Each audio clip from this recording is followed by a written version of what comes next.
Assalamualaikum warahmatullahi wabarakatuh. Teman-teman semuanya, berjumpa kembali dengan saya di mata kuliah Ekonomi Mikro. Sebelumnya, saya minta maaf karena yang semestinya pertemuan kali ini dilaksanakan hari Jumat, tapi karena ada suatu hal harus terpaksa saya undurkan ke hari Senin. Di video kali ini, seperti yang saya janjikan kepada teman-teman semuanya, bahwa kita akan melanjutkan materi tentang risiko, di mana bagian pertama sudah kita bahas 2 minggu yang lalu. Di situ kita belajar tentang konsep risiko, definisi risiko, ya intinya pokoknya kita bicara secara konseptual tentang risiko. Di pertemuan kali ini kita akan membahas risiko secara lebih teknis. Makanya sesi kali ini kita beri judul mengenal konsep nilai ekspektasi atau expected value pada proses pengambilan keputusan. Apa itu Pak ekspektasi nilai atau nilai ekspektasi atau expected value? Nah, nanti kita akan bahas di belakang. Kemudian apa hubungannya dengan apa hubungannya materi ini dengan konsep risiko yang sudah kita bahas di beberapa minggu yang lalu? Kita tahu ya teman-teman bahwa risiko itu selalu terkandung pada setiap proses pengambilan keputusan. Di mana dalam setiap proses pengambilan keputusan tersebut itu juga mengandung yang namanya expected value atau nilai ekspektasi. Nah, expected value inilah yang semestinya diukur, kemudian dijadikan rujukan bagi para pengambil keputusan. Semestinya dia mengambil keputusan atau tidak. Ya, hubungannya ada di situ. Di 2 minggu yang lalu kita sudah membahas risk profile, di mana ketika setiap individu, ketika setiap aktor ekonomi dihadapkan pada sebuah keputusan, di mana aktor individu tersebut tidak tahu atau tidak pasti tentang apa dan seperti apa hasil yang akan didapatkan, tapi dia selalu berharap bahwa hasil yang didapatkan semestinya berdampak optimal bagi dia. Ini memberikan konsekuensi munculnya beberapa profil risiko. Setidaknya ada 3 yang kita bahas. Yang pertama adalah risk averse, kemudian risk seeker, kemudian risk neutral. Risk averse ini adalah orang yang istilahnya tidak suka risiko, jadi dia menghindari risiko.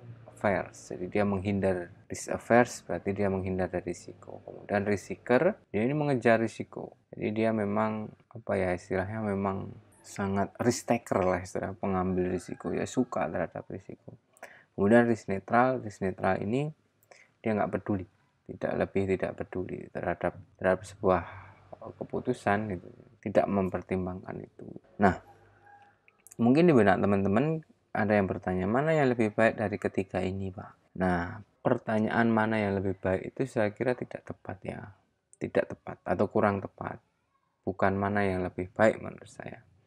Karena baik risk averse, risk seeker, maupun risk neutral ini kan profil, karakteristik pada setiap yang dimiliki oleh setiap individu. Semestinya yang lebih, kalau mau menanyakan mana yang lebih baik, ukurannya bukan risk averse, bukan risk seeker, bukan risk neutral, tapi ukurannya adalah expected value yang terkandung dalam setiap keputusan. Nah, expected value adalah nilai yang diharapkan muncul dari sebuah pengambilan keputusan. Sebagai contoh, keputusan membeli HP merek I mengandung expected value sebesar plus 3 juta rupiah.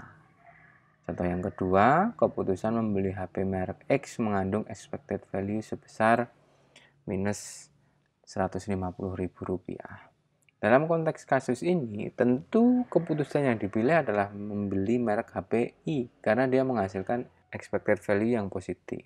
Jadi ketika pada setiap keputusan itu memiliki expected value yang positif, semestinya keputusan itu diambil. Nah, kembali lagi mana ukuran yang lebih baik itu? Ukuran yang lebih baik adalah ketika seorang individu itu memilih sebuah keputusan yang memiliki expected value yang positif.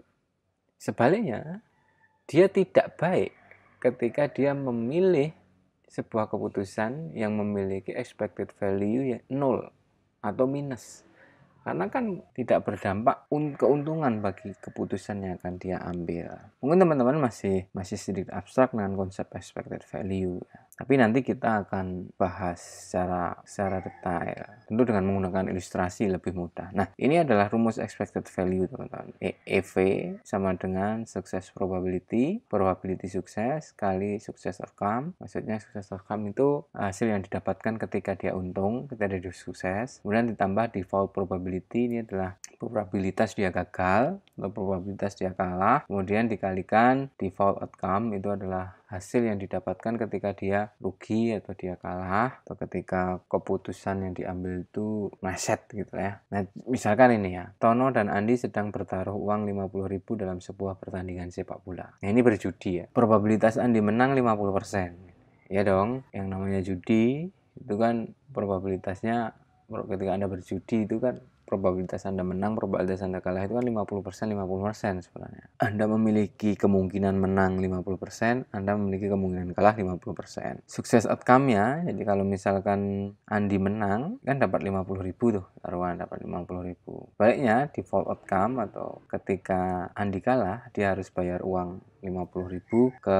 si Tono, makanya ini minus 50.000 bagi si Andi gitu toh. Nah, hasilnya EV sama dengan 0,5, ini adalah 50% ini kali 50.000 tambah 50% kali minus 50.000. Minus 50.000 kan diambilkan dari sini. EV sama dengan 25.000 plus minus 25.000. EV sama dengan 0. Jadi expected value dalam berjudi yang dilakukan Tono dan Andi itu memiliki expected value 0. Kalau mereka tetap bersudi, itu tak tepat. Ya karena buat apa gitu? Buat apa mengejar sesuatu yang memiliki expected value 0? Anda sudah keluar tenaga, keluar pikiran mengejar sesuatu yang expected value-nya 0. Itu kan nggak masuk akal. Bahkan di dalam setiap judi ya, itu kan probabilitasnya semua 50%. Jadi hampir semua judi expected value-nya itu 0. Jadi makanya kadang-kadang saya berpikir gitu, orang judi itu memang nggak rasional. Dia mengejar sesuatu berkeringat-keringat, mengeluarkan cucuran keringat yang dikeluarkan dari pikirannya, rugi waktu dan lain sebagainya, mengejar sesuatu yang expected value-nya 0. Itu sangat nggak masuk akal. Contoh yang kedua, misalnya, Tono memutuskan untuk berinvestasi sebesar 100 juta rupiah pada perusahaan X. Perusahaan X merupakan perusahaan teknologi yang sedang naik daun. Apabila investasi tersebut untung, nilai investasi Tono